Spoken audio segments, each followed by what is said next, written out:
જેતપુર સરદાર ચોકમાં પેસેન્જર ભરવા બાબતે માથાકૂટ થઈ હતી। ઇકો કાર ચાલકે પેસેન્જર રિક્ષા ચાલકને અહીં પેસેન્જર નહીં ભરવા કહી પોતાની પાસેથી કિચેનમાં રહેલ નાની છરી માથામાં મારી તેને ઈજાગ્રસ્ત કરી દીધો હતો।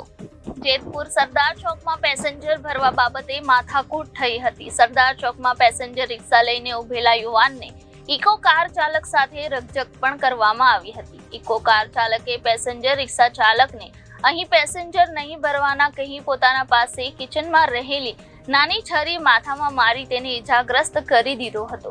પેસેન્જર રિક્ષા ચાલક જયદાન રામભાઈ ચોરાડા નામના ચાલક નજીવી બાબતે મારામારી કરી હતી।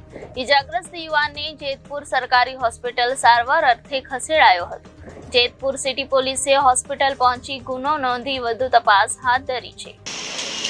બોલો કઈ જગ્યાએ થઈ? સરદાર ચોકે ક્યાં બારામાં માથાકૂટ થઈ? રિક્ષા લઈને જતો હતો, પેસેન્જરનો અવાજ માર્યો હતો, ત્યાં અહીં વારા હાલે વધતો નથી। અને તમે રિક્ષા લઈને જતા હતા? એને શું માર્યું? તમને માર્યું શું? એમાં ચાવી મારો ચાવી મારી? છરી જેવું હોય ને હા। કેટલા જણા હતા? મારો એ એકલો એની પાસે શું હતું? ગાડી ભરું જવાનું તમે ત્યાં ઊભો રહેતો નહીં, ભરતો નહીં। કઈ જગ્યાએ? Sardar Chowk. Bureau report Janadesh news Jetpur.